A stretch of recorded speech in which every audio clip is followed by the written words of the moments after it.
Hello, everyone, and welcome to another episode of Insider's View and After the Music. Today's episode is really exciting. We had a chance to talk to Charlie Izzo, front of house engineer for artists such as Blink 182, ASAP Rocky, Halsey, Frank Ocean, and Childish Gambino, among several others. We are very grateful to Charlie for sharing all these amazing stories and experiences while sharing all the nuances and specifics within the music industry. Be sure to hit that subscribe button and enjoy our conversation with Charlie Izzo.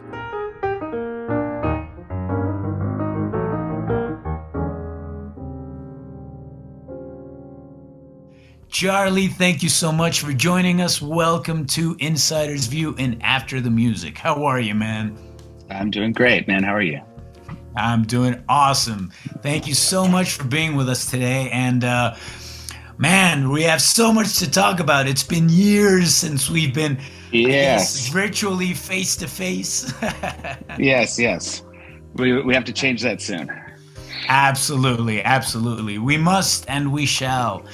But a few minutes ago, you were telling me that you're actually on tour at the moment. You're in Detroit? Yes, I'm in Detroit on a day off. I'm currently on tour with a band called AFI. Well, A Fire Inside. Excellent. Mm-hmm. And what do you do with them? Do you do a front of house? Do you do monitors?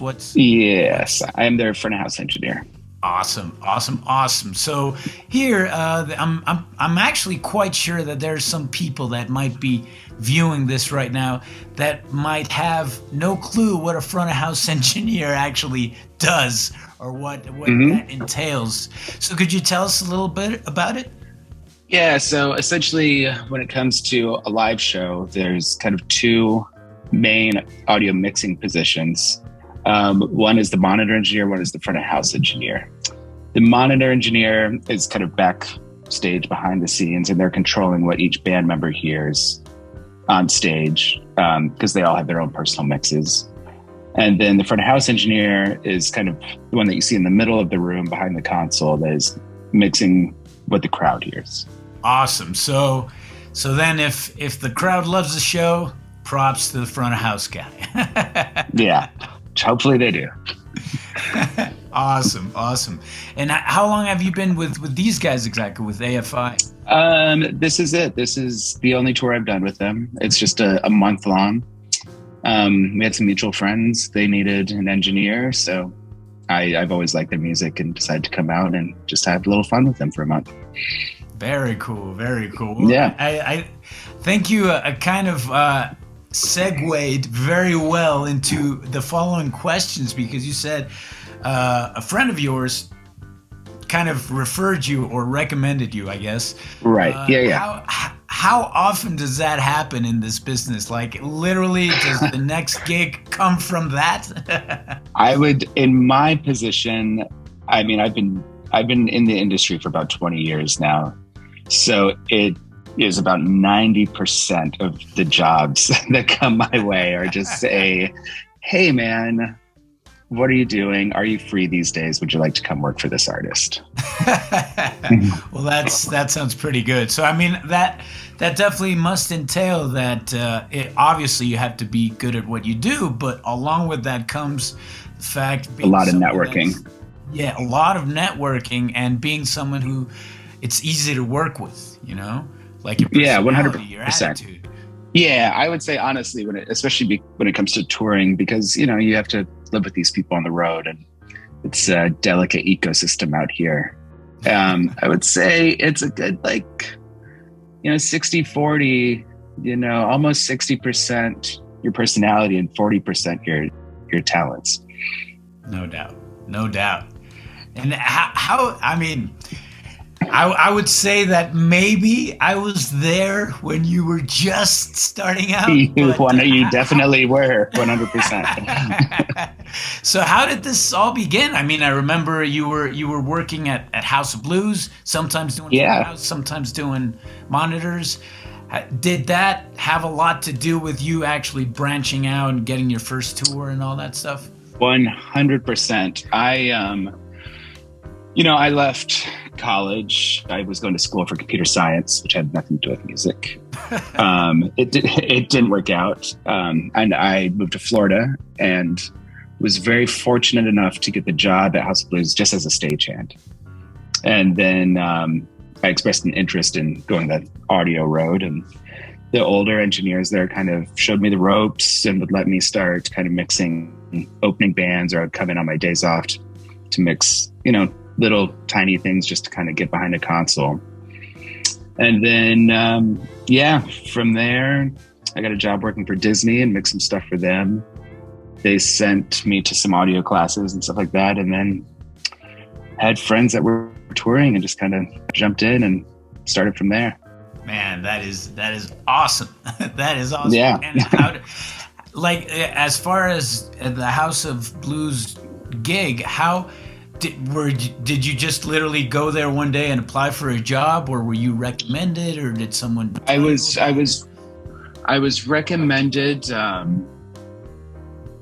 My sister kind of knew an engineer that worked there, and my stepfather kind of knew somebody that worked there. So I went in. I had played in bands, when I was younger, and kind of had somewhat of a clue as to how things worked. A very loose clue. I really didn't know a lot. And then the production manager, essentially, he told me, he was like, I'll give you a month to figure it out. He's like, if you can kind of figure it out in a month, I'll keep you around. And if not, then I'll fire you. So that's fair enough. It worked out. Turns out I did figure it out. Yes. Spoiler alert. Yeah. Well, yeah, but I mean, you said it earlier that you would come in your days off, like you had to. Yeah. You had to put time. 100%. I immersed myself in everything. I would just read audio magazines and stuff, even though I didn't at that time know what they were talking about, just to kind of learn the tools and the ideas and concepts behind everything. Yeah, no doubt. And how has it been? I mean, pretty much once you started touring, have you just not stopped? I've not stopped.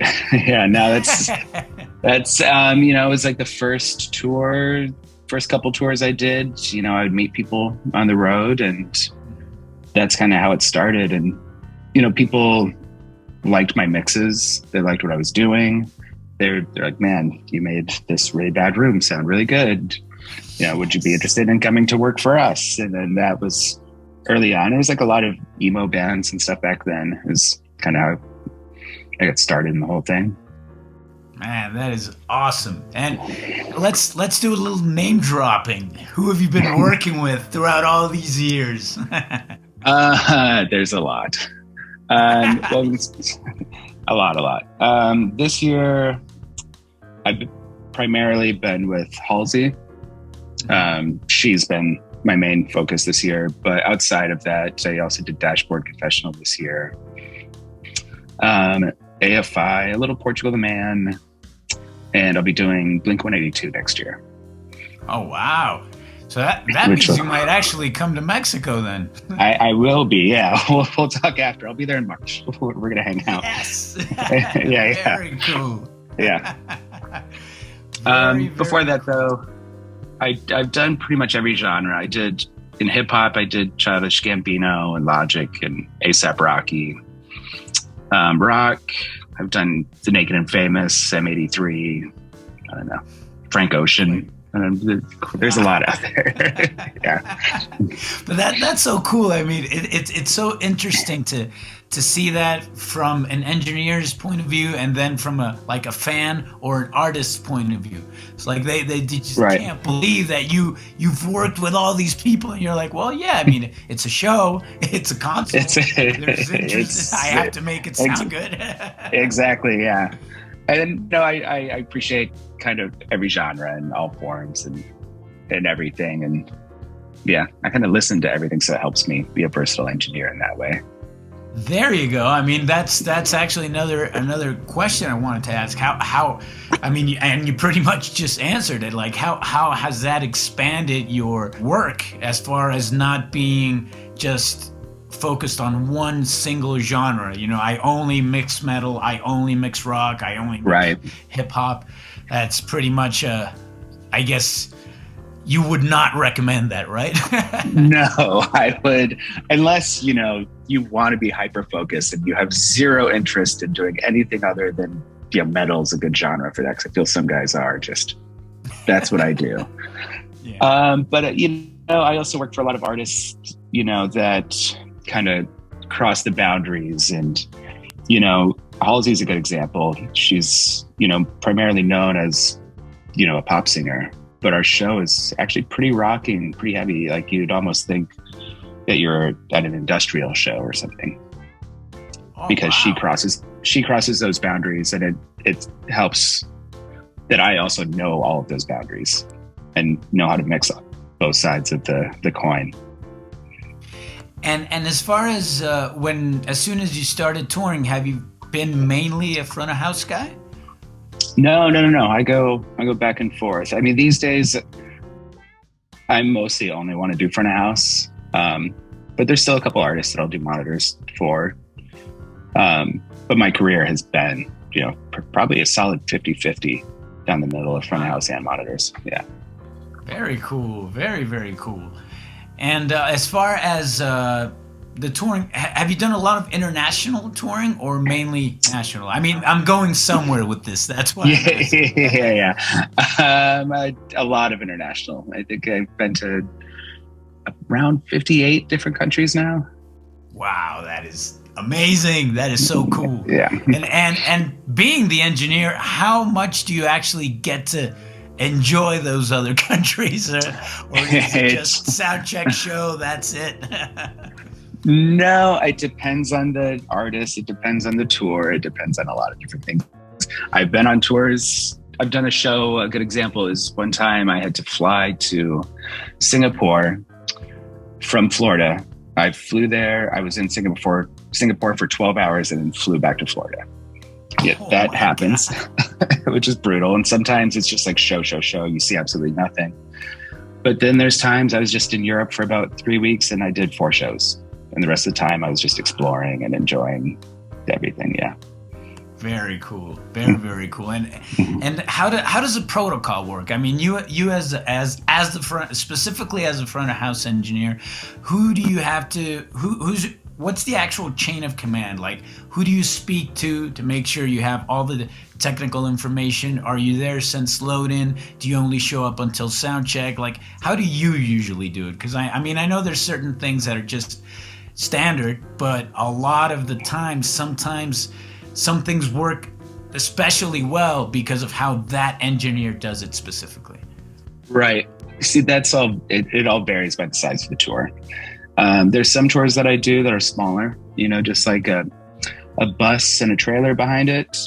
I'll be there from the moment the trailer opens, helping load the gear in, get everything in, get everything set up, probably working on the house club system, whatever, and working with their local sound engineer to get it going.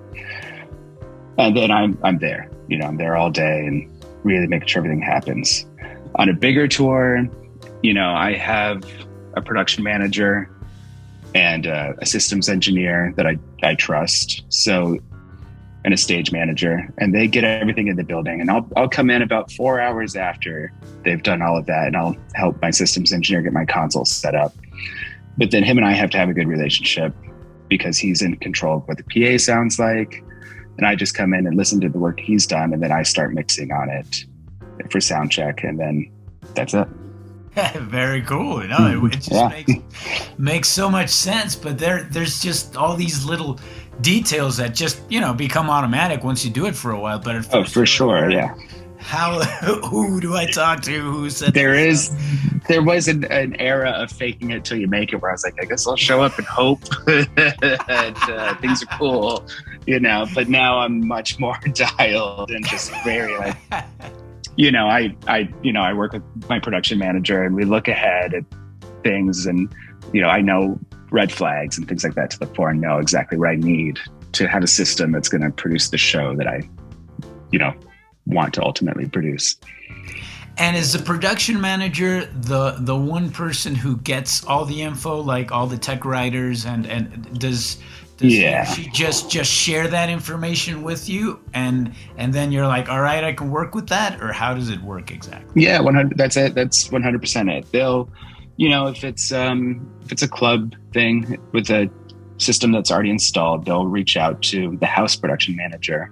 They'll get all the info and they'll relay it out to the various, departments, lighting department, audio department, making sure the green room and everything is kosher, all that good stuff. On bigger tours, we're carrying everything. So it's them making sure that the rigging points can, withstand the weight of the PA and the lighting trusses and whatever other various production pieces we have and stuff like that. And then they relay everything back out to us. And that's actually where I was going when I was actually asking about international touring. Have you had that situation where just as far as technology is concerned, they just didn't have the muscle? They weren't ready for what you guys were used to? I've had that in, a couple third world countries where it can be challenging and you just have to be patient. You advance it the best you can. You go in with low expectations because, it is what it is. Some countries are poor. You can't expect them to have the same standards that we have, the same safety concerns that we have, and they don't have OSHA in a lot of countries, things like that. And it's challenging, it is, but you just have to learn to roll with it and be proactive and solving problems and not complaining about them, Yeah, I can imagine, because I mean, where does that get you? It just right. No matter, here's the reality is you're gonna do the show, so exactly. Just do the best you can with what you're given, Very, very cool. That's awesome. And as far as when you're doing monitors, same deal pretty much. I mean, as far as all the protocols, all the communication, how closely do you work with the front of house guy? Or when you're the front of house guy, how closely do you work with the monitor engineer? As far as, starting with sound check, for example, is it better if both of you are there to test everything out? Yeah, you both have to be there. So the way a typical sound check works is you start with a line check before the artist gets to the stage with the backline techs and both engineers present. And then you just go through each line and make sure that it sounds good coming out of the PA. It sounds good going to your in-ear monitors, your wedges, whatever you need to do. You take that time to make sure each input A works, like the lines work. There's no issues with anything. Everything sounds good. You go through the entire input list and then you're ready for the artist to come to stage. And then you're both present. You're both ready to work together to get the best experience. Because, some front of house, it affects monitors a lot and what the artist is feeling on stage and experiencing. So the front of house engineer and the monitor engineer have to have a good relationship working with each other. Absolutely. I mean, I remember at one point, I've done monitors maybe like 5 times in my life, but when in one of those shows, I remember the artist, for some reason, they were just against the idea of testing both at the same time. They were like, all right, monitor engineer, leave for a second. We're going to test out front of house, and then vice versa. It had just made no sense. Very bizarre. That does not make any. That is a good lesson in how to have a bad show. Exactly. That's exactly what happened.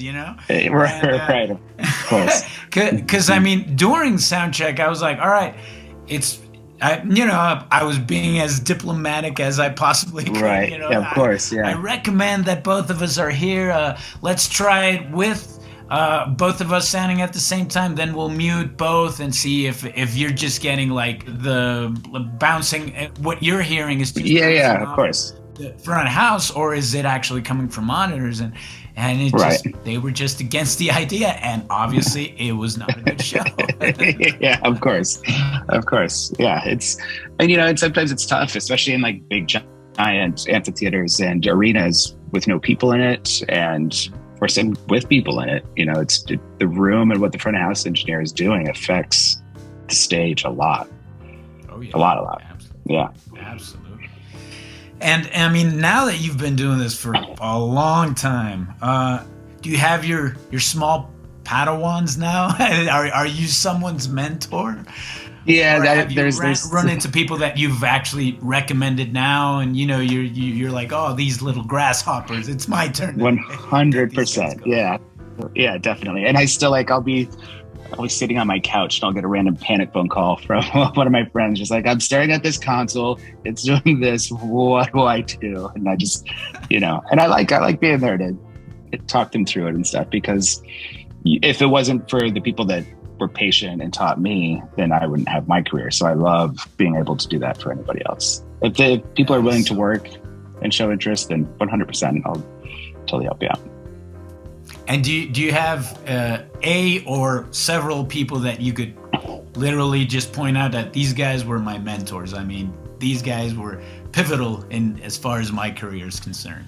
Oh, especially early on. Yeah, I remember Barry was an engineer at the House of Blues. He took me under his wing and taught me a lot. And then Al Ostrike over at Disney really took me. I mean, he would sit and explain reverb parameters for 2 hours with me, things like that, really focused my attention on becoming better than just a guy that could gain up a channel and push a fader up. Exactly. So you actually became an engineer, not just a sound guy. yeah, exactly. Very, very cool, man. Well, this is amazing. I'm so happy that we got to talk all about this, man. I'm sure you get this question a lot, but I have to ask: if you were in front of a whole room of future engineers, especially live engineers at the moment, what would be your one piece of advice that they just never forget this? Oh man, that is tough.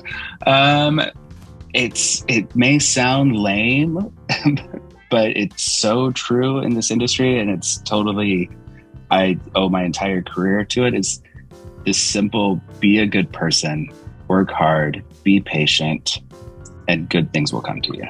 Yes. And that does not sound lame. It's very inspiring. It's not career specific or anything, but in this industry, it is so true. It's just be a good person and really focus and work hard, and it will work out. Yeah, I mean, people will want to work with you. It's that simple. Yeah, exactly. 100%. Yeah, because a bunch of the time it's been a bonus. Oh, it turns out that this guy works really well, but I wanted to work with him either way. Yeah, exactly. 100%. Yeah.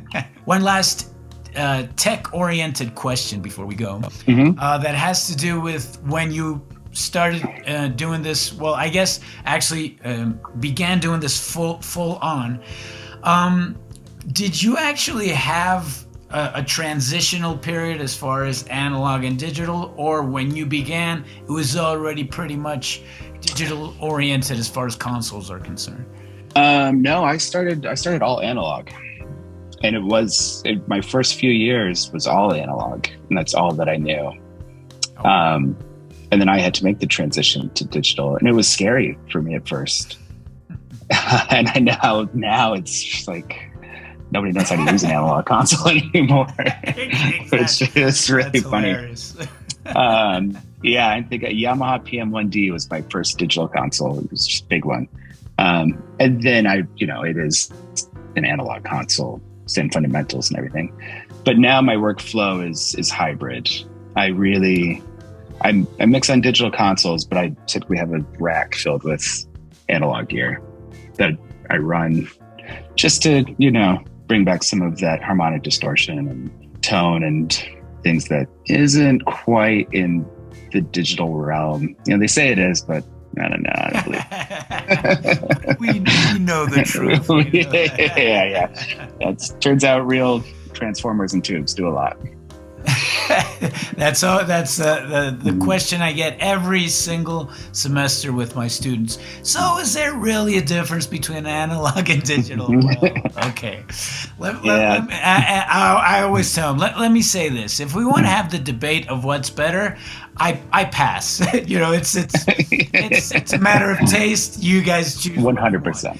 Is there a difference? Of course there is. There is. There 100% there is. Yeah. But that's I think the future is, and you recording studios, in the box, out of the box, live.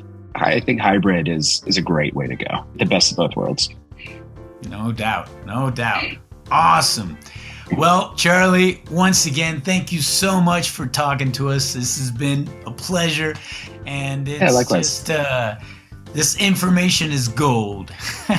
Perfect, man. All right, man. Well, thank you so much. We will absolutely be talking to you again from After the Music. We hope to catch you again in a future tour.